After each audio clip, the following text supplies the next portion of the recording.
들리시나요?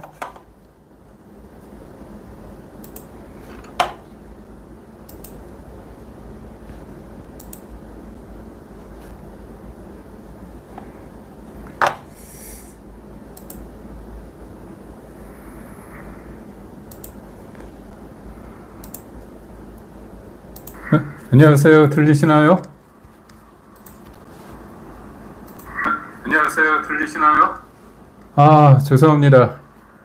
이게, 안녕하세요. 들리시나요? 잠시만요. 저쪽이, 죄송합니다. 이게 계속 고쳐지지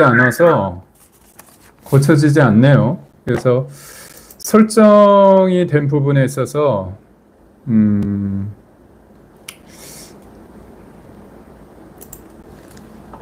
죄송합니다. 지금 목소리 들어오시죠? 소리 들어오죠? 지금 목소리 들어오시죠? 소리 들어오죠?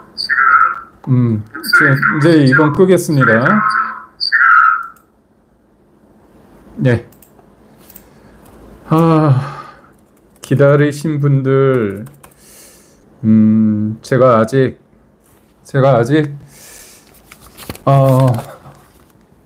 오늘이 이제 이틀째입니다. 어제에 비해서 이틀째인데, 오늘 너무 덥지 않았습니까? 오늘 하루 어떻게 보내셨는지요?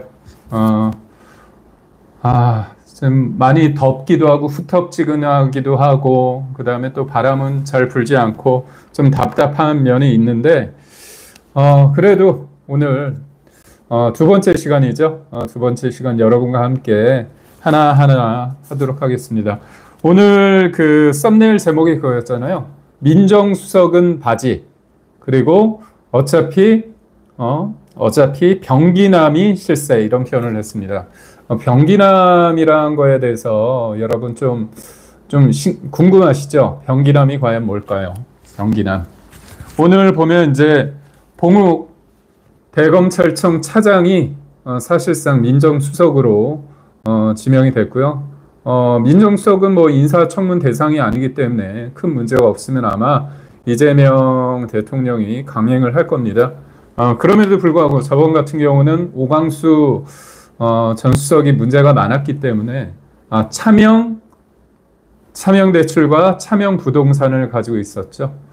근데 사실 제가 볼 때는 그 부분에 대해서 저는 수사가 들어가야 된다고 봅니다. 왜냐하면 자기 지인을 통해서 차명 부동산이 있었는데도 불구하고 그거를 차명으로 하지 않았습니까? 근데 그 차명을 해준 사람이 나중에 소송을 통해 가지고 네 거냐 내 거냐 다툴 때 소송 과정에서 그 오광수 전 수석이 그 당시에 나한테 차명을 맡겼을 때 부적절한 방식으로 재산을 취득해서 그거를 나한테 맡긴 거 아니냐 그런 쪽에 공방이 있었습니다. 그래서 제가 볼 때는 이 부분도 정식으로 수사가 이루어져야 된다고 저는 보고 있고요.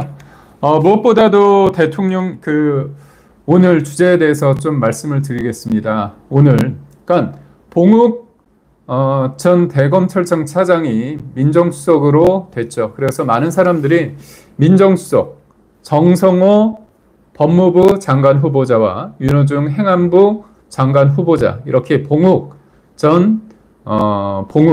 민정수석이 이 세 사람이 나름대로 이번에 이재명이라는 사람이 생각하는 검찰개혁을 어떻게 할지에 대해서 많은 분들이 좀 얘기를 하고 있는 것 같아요. 뭐 보수 언론에서도 뭔가 정성호 의원과 윤호중 의원 같은 경우는 조금 온건파지 않느냐. 그래서 속도전을 하는 거 아니냐. 그런 어떤 분석을 하는 기사들이 좀 나왔습니다. 그런데 저는 조금 그 상황이 좀 다릅니다. 제 어떤 분석이 좀 다릅니다. 그 이유가 뭐냐면 봉욱 대검찰청 차장이란 분이 가지는 어떤 그 검찰 조직 내에서의 어떤 영향력이라는 걸 무시하지는 못하겠죠. 하지만 제가 볼 때는 일정 부분 두 가지 측면에서 다 이유가 있는 것 같아요. 첫 번째는 뭐냐면 말 그대로 이재명이라는 사람이 생각했던 검찰 개혁의 속도를 충분히 내면서 본인이 야당 시절에 있었던 그런 어떤 강한 드라이브를 걸 것인가. 그게 한 축이 있는 거고요. 또 다른 축은 뭐냐면 막상 본인이 권력을 잡았을 때 검찰에 그 칼자루를 쥐고 있는 거 아닙니까? 칼끝이 아니라 칼자루를 쥐고 있기 때문에 이 검찰 조직을 실제로 내가 나한테 얼마나 유리하게 할지 여부를 한번 관망하는 그런 시간을 갖고자 하는 것 같기도 합니다. 왜냐하면 이번 같은 경우도 보면 특검이란 것들을 하고 있지만 뭡니까 사실 특검이 검사들이잖아요. 지금 3개의 특검이 이루어지고 있는데 3개의 특검에 동원된 검사의 숫자만도 120명이 넘습니다. 내란 특검만 하더라도 사실상 지금 60명이 넘는 검사를 동원하고 있거든요. 그러니까 말은 검찰에 대해서 해체를 해야 된다 하지만 참 아이러니하게 검사들을 동원해가지고 전 정부 수사를 하고 있는 겁니다. 그렇기 때문에 이재명이라는 사람의 본심이 과연 검찰을 없애려고 하는 건지 말은 그렇게 하면서 나한테 말을 잘 듣는 조직이라면 내가 그것을 뭔가 내 방식대로 검찰의 칼자루를 쥘지 그 부분에 대해서 나름 요즘 관망하고 있는 게 아닌가 저는 그런 생각을 해봅니다. 그래서 지금의 상황에서 이재명 정부가 검찰을 해체할 것이다. 이게 대부분의 사람들이 그런 생각을 하는 거죠. 저도 그런 부분에 대해서는 일정 부분 동의를 하지만 한쪽으로는 그렇게 하지만 다른 한편으로는 뭐냐면 꼭 그렇지만은 않다는 거죠. 왜 그러냐? 막상 자기가 권력을 가지게 됐을 때 그 권력을 누리고자 하는 그런 생각이 있는다는 거죠. 그런 측면에서 봤을 때 제가 오늘 썸네일로 만들었던 내용이 뭐였냐? 봉욱 민정수석은 바지고 실제로 민정수석실 산하에 있는 민정비서관, 법무비서관, 공직기강 비서관 이런 사람들이 나름 이재명과의 어떤 관계 속에서 실세 역할을 하는 게 아닌가 그런 측면에서 제가 이 부분을 좀 들여다보려고 합니다. 그건 왜 그럴까요? 사실 권력은 수석이냐 비서관이냐 그게 중요한 게 아닙니다. 어떤 행정관도 대통령과 예전부터 관련된 일들을 했던 사람이라고 한다면 그건 단순히 공적 지위에 있는 사람만이 이재명이라는 사람과 가깝다고 이렇게 단정 지을 수는 없습니다. 그런 측면에서 봤을 때 저는 이 대통령실에 근무하는 사람 중에서 가장 핵심적인 사람들이 누굴까? 저는 그것을 제 나름대로 병기남이다. 이렇게 한번 용어를 만들어 봤습니다. 병기남. 좀 용어가 그렇게 뭐 아름다운 표현은 아닌 것 같은데요. 그래도 귀에 쏙쏙 들어오지 않습니까? 여기에서 말하는 변이 뭘까요? 변호인입니다. 참 그 이재명이라는 사람 좀 대단한 것 같아요. 나쁜 의미로 대단하다는 겁니다. 뭐냐면 이 사람은 어떻게 합니까? 자신의 변호인을 총선 때 공천을 해서 배지를 달아줍니다. 참 이게 뭘 했는지는 모르지만 뭐 저는 믿습니다. 정당하게 변호인의 이때 변호인 그런 비용은 지불했겠죠. 그 지불하는 대신에 뭔가 공천을 바탕한 게 아닌가 그런 지적을 하는 사람도 있습니다. 여하튼 어떻게 본인의 여러 가지 사건, 대북송금이다, 공직선거법이다 이런 기타 등등 8개 사건에 12개 혐의로 5개 재판을 받지 않았습니까? 그렇다면 수많은 변호인들이 있는데 그중에서 본인이 믿을 만한 사람들을 사실상 지난 2024년도에 공천을 줬습니다. 그래서 배지를 단 사람들이 있죠. 제가 굳이 언급을 안 해도 여러 사람이 있습니다.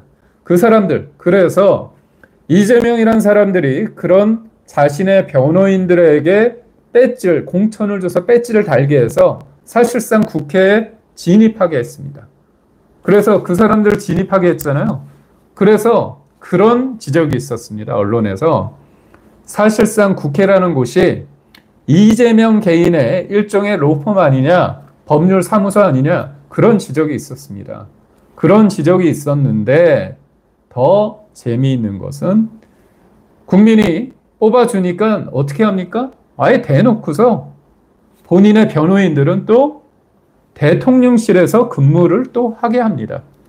그런 사람들이 한두 명이 아닙니다. 변호인 중에서 제가 얘기를 할게요.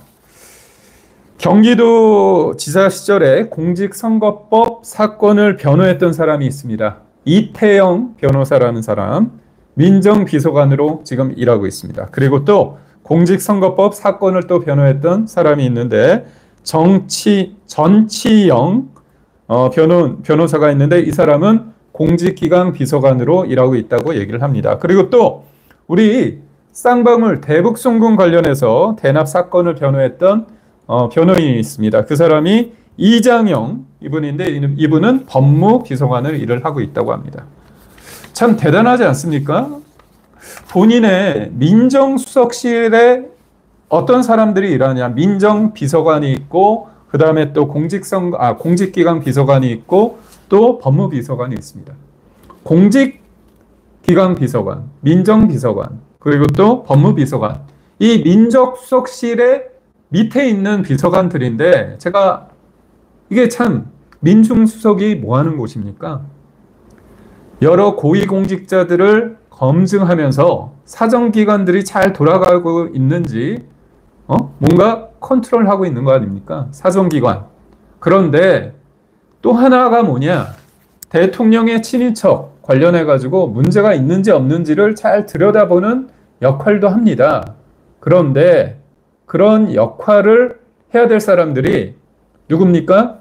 이재명 대통령이 예전에 대표 시절에 혹은 경기도지사 시절에 여러 가지 문제가 있어서 기소가 돼서 재판을 받는데 거기에서 이재명을 위해서 변호했던 사람들이 민정수석실에서 근무를 하고 있는 겁니다. 그렇다면 그 사람들이 국민을 위해서 일을 하겠습니까? 아니면 이재명 대통령이라는 한 개인을 위해서 일을 하겠습니까? 이재명 대통령의 친인척에 있는 사람들, 배우자나 여러 가지 문제가 있을 때 정확하게 하겠습니까? 하긴 제가 그걸 바라는 것 자체가 좀 어불성설일 수 있습니다. 왜냐? 문재인 정부 시절에 민정수석실에서 근무했던 사람이 문다혜 씨 관련해서 태국으로 이사를 가지 않았습니까? 태국에 정착을 했을 때 민정수석실에 있는 사람, 친인척 팀장이란 사람이 어떤 일을 해주냐? 문재인 정부, 문재인 전 대통령의 자제분들이 잘하고 있는지, 친인척분들이 뭔가 문제가 있는지를 감시해야 되는데 친인척 담당이란 사람이 사실상 비서 역할을 하지 않았습니까? 그게 문제인 겁니다. 그렇기 때문에 한 사람이 개인에 대해서 충성하는 게 아니라 나라를 위해서, 대한민국을 위해서 일할 그런 능력 있는 사람을 민정수석실에 민정비서관과 공직기관 비서관과 그다음에 법무비서관을 채용해야 되는 거 아닙니까? 그런데 어떻게 합니까? 이른바 변기남이라고 하는 변호인, 자신의 어떤 공적인 것도 아니고 사적인 상황에서 벌어졌던 여러 가지 의혹들, 문제가 많았던 의혹들에 대해서 변호를 했던 사람들에 대해서 총선 때는 공천을 해서 배지를 달아주고 지금은 아예 그 사람을 가장 중요한 민정수석은 왕수석이거든요. 그런데 왕수석 밑에 실세 비서관들을 자기를 변호를 했던 사람들을 꽂아 넣은 겁니다. 그래서 저는 봉욱이라는 그 분이 가지는 여러 가지의 능력과 영향력에 대해서 제가 무시하는 건 아니지만 실제로 봉욱이라는 사람과 이재명 대통령과의 관계를 얼마나 실질적으로 민정수석답게 일을 하느냐를 떠나서 일종의 얼굴마담 바지로서 봉욱이라는 대검찰청 차장을 꽂아놓고 실질적으로 이재명 대통령이 본인의 변호인이었던 공직기강 비서관과 민정비서관과 법무비서관을 통해서 실질적으로 민정수석실을 운영하고자 하는 게 아닌가 그런 생각을 한번 해봅니다. 어떻습니까? 제 생각이 단순하게 의심을 하는 정도인가요? 아니면 뭔가 객관적인 사실에 근거해서 그럴 개연성이 크다고 보는 겁니까? 그렇기 때문에 제가 제목을 아까 밤 10시에 할 수 있게끔 예고 프로그램을 걸어놨는데 그때 제목이 민정수석 바지 어차피 병기남이 실세 이렇게 적어놓은 겁니다.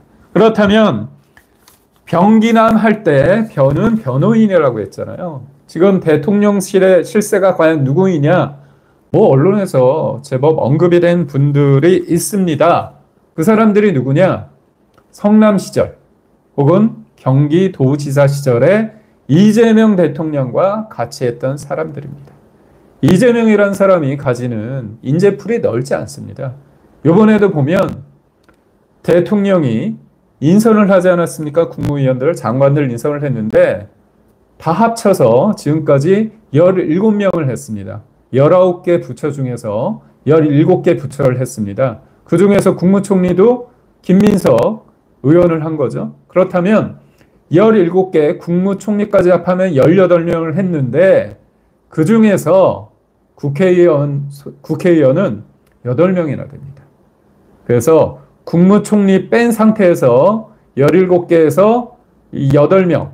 그렇다면 그거는 40%가 넘거든요. 그 정도 숫자가 인재풀이 넘다고 한다면 굳이 국회의원만 고집할 필요가 없는 겁니다. 하지만 본인이 봤을 때 국회의원 중에서 자기와 합을 맞췄던 자기가 믿을 만한 사람들을 국회에서 그냥 데려다 온 거죠.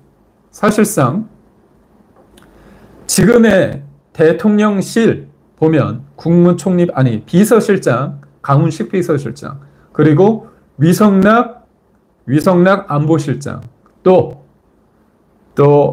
대변인 또한 비례대표였습니다. 결국 대통령실에서 근무하는 사람들도 3명이 국회의원이고 또 국무위원 중에서 장관 이런 사람들이 어제 발표된 사람까지 포함하면 8명이 되는 겁니다. 김민석 후보자까지 보면 8명이 되는 겁니다. 그렇다면 인재풀이 굉장히 협소하다는 걸 알고 있어요. 그래서 실질적으로 이런 협소한 인재풀이 될 수밖에 없는 이유가 뭐냐? 말은 그렇습니다.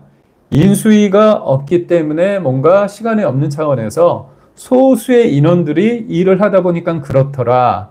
하지만 제가 볼 때는 그건 핑계입니다.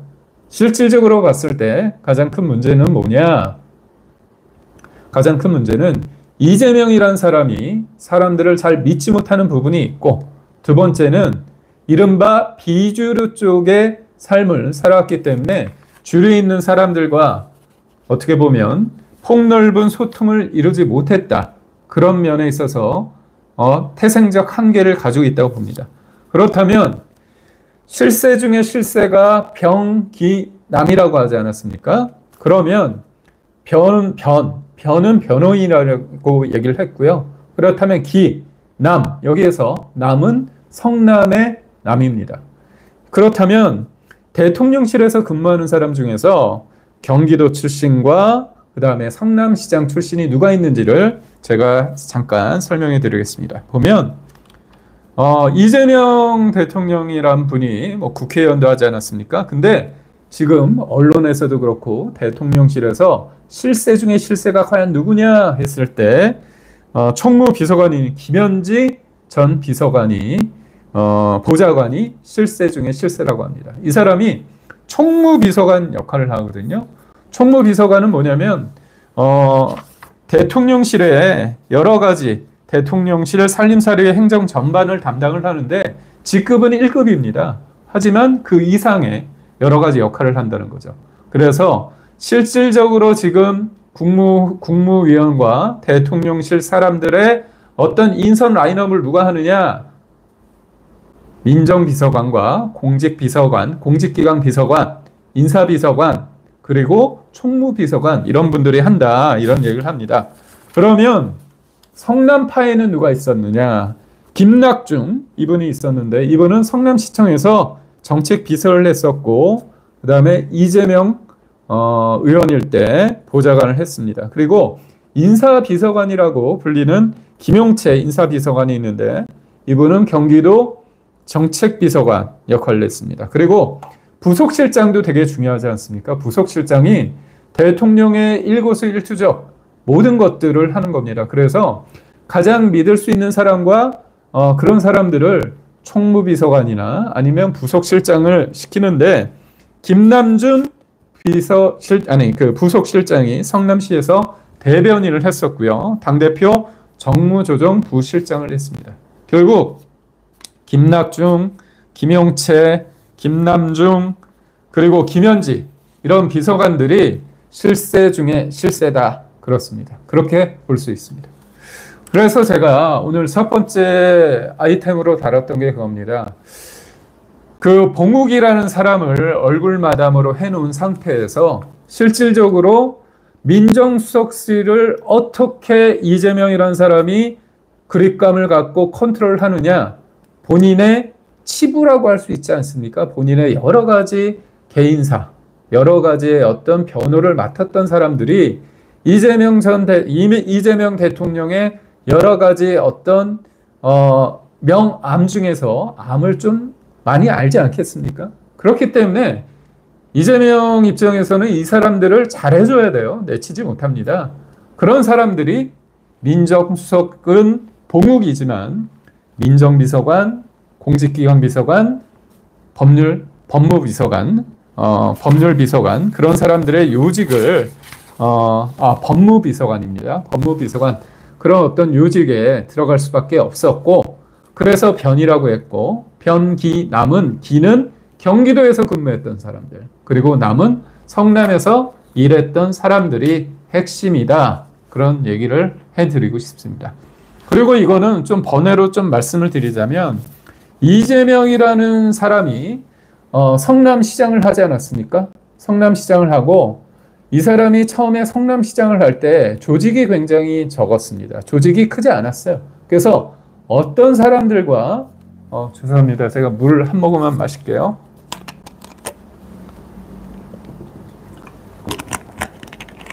어떤 사람들과 일을 같이 했느냐? 그거는 뭐냐면 이재명 당시 성남시장은 본인이 성남시장을 할 때 굉장히 조직이 세지 않았습니다. 그래서 그 조직을 통합진보당의 전신이 민주노동당입니다. 그런데 그 중에서도 이른바 NL계열 동부연합이라고 있죠. 경기 동부연합 그쪽 사람들과 같이 했었는데 그 사람 중에서 김미희 씨라고 있습니다. 김미희 씨랑 누가 성남시장이 될 것인가를 가지고 하다가 요번에는 이재명을 몰아주겠다 해서 민주노동당의 김미희 씨가 자기가 양보를 합니다. 그리고 선거 때 도와줍니다. 그 민주노동당 김미희 씨는 경기 동부연합이고 그쪽은 나중에 통합진보당이 정당 해산이 됐죠. 그 통합진보당의 전신이라고 할 수 있는 사람들의 도움을 받습니다. 그래서 첫 번째 성남시장일 때 누가 인수위원장이었냐면 김미희 씨가 인수위원장을 맡았습니다. 제가 이 얘기를 왜 하느냐. 이재명이라는 사람의 첫 출발부터 경기 동부연합. 이 경기 동부연합은 어딥니까?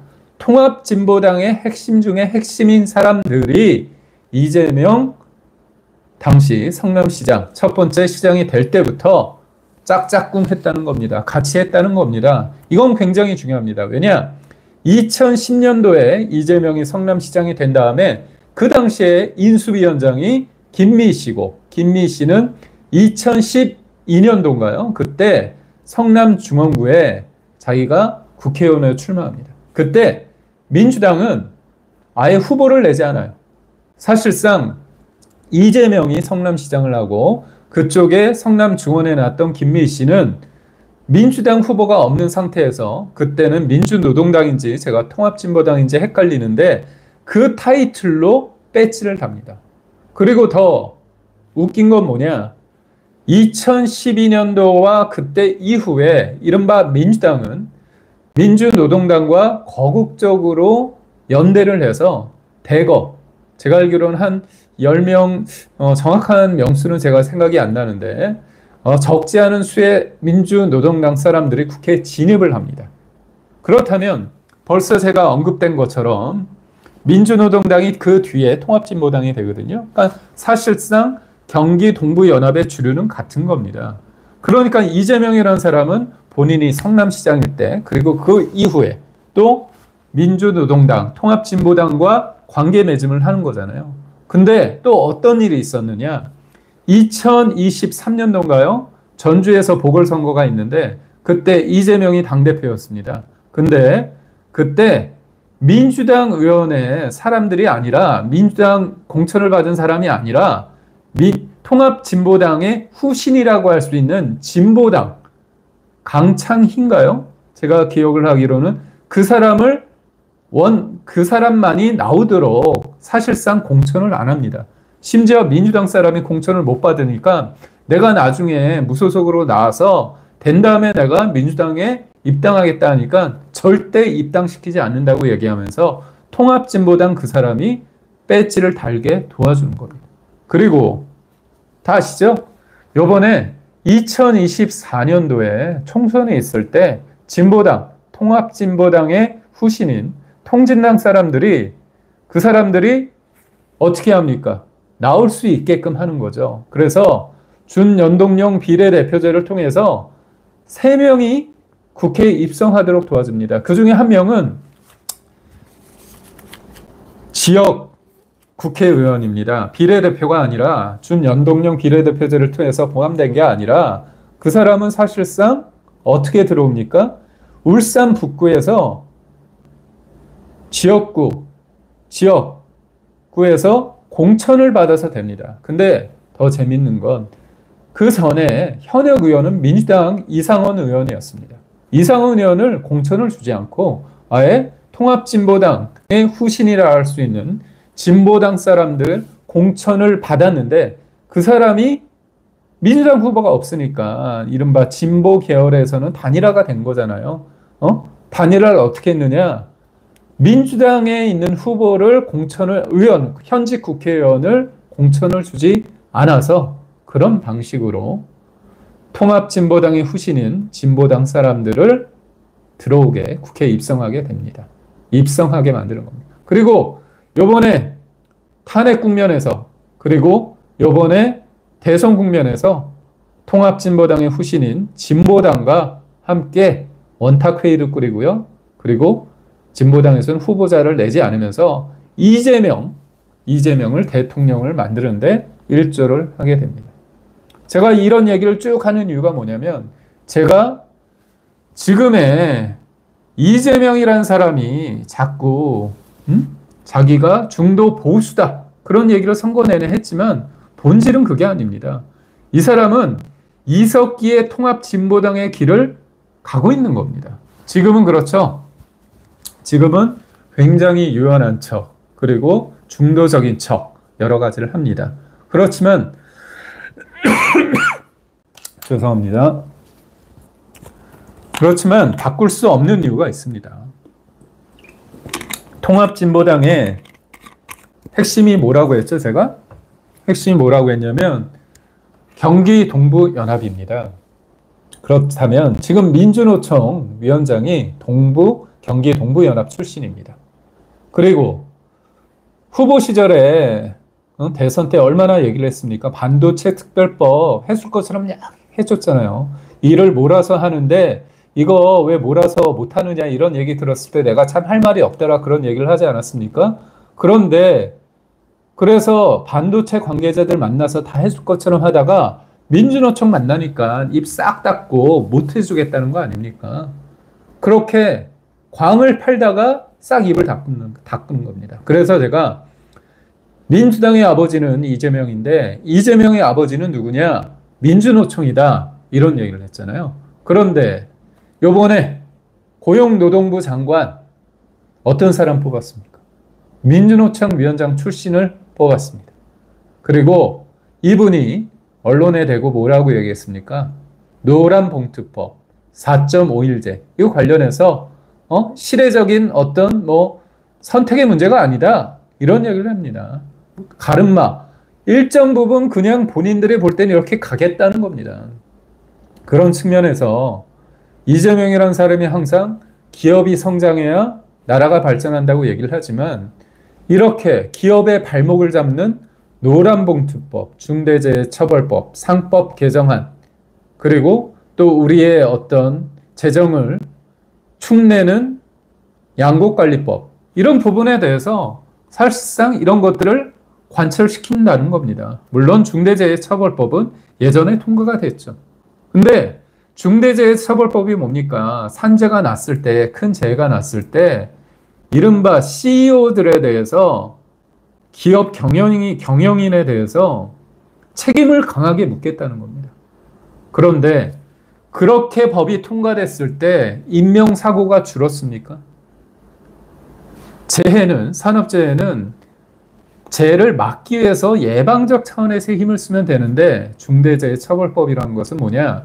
결국은 사후적으로 그렇게 민주당 너희들이 당신들이 얘기하는 것처럼 중대재해처벌법이 통과돼서 사망사고가 줄었다고 한다면 제가 볼 때는 그 부분에 대해서 인정을 하겠습니다. 그런데 도리어 더 늘었어요. 강력하게 처벌한다고 해서 그게 되는 게 아니잖아요. 예방적 차원에서 할 수 있는 부분을 찾아가는 게 굉장히 중요하다고 봅니다. 그래서 결국 제가 드리고 싶은 말씀은 뭐냐면 이재명이라는 사람이 가지는 지금은 뭐 얼굴 마담으로 뭐 중도적인 인사, 통합적인 인사를 꽂아 넣을 겁니다.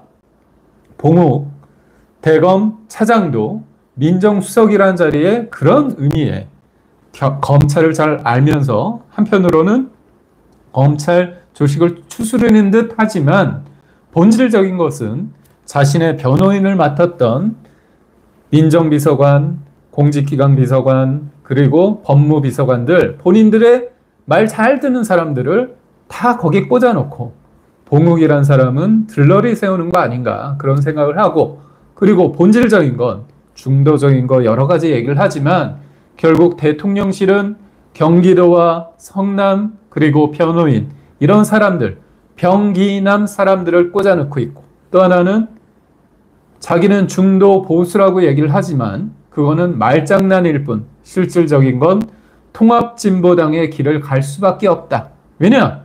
처음부터 그들과 함께 했고 4번에 걸쳐서 2010년 성남시장이 될 때, 그리고 그 이후에 그 성남시장의 인수위원장을 맡았던 김미 씨가 국회의원 배지를 달 때 또 도와주고, 그리고 2023년 본인이 민주당 당대표일 때 강성희 진보당 의원을 배지 다는 데 있어서 본인들 민주당 후보는 공천조차 안 하고, 그리고 2024년 총선 때 준연동형 비례대표제를 통해서 통진당이 국회에 입성하는데 도와준다는 거죠. 그래서 이 얘기가 단순히 그게 아니라 예전에 이원욱 의원이라고 있습니다. 지금 한 3선 정도 하신 분인데 이번에는 못 들어왔습니다. 그분이 민주당에 있다가 하도 이재명이 탄압을 하고 비명 행사하니까 나갔습니다. 당을 나가서 그때 뭐라고 얘기했냐면 통합진보당은 이재명이라는 걸 이재명을 숙주 삼아서 국회에 입성한다고 했습니다. 근데 어떻게 됐습니까? 실제로 그들의 꿈이 이루어지지 않았습니까?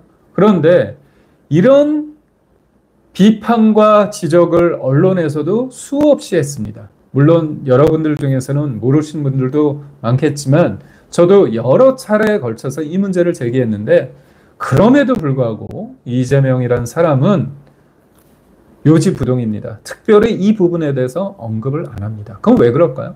본인도 그 부분에 대해서 인정은 해야겠다는 생각, 인정을 못할 수밖에 없죠.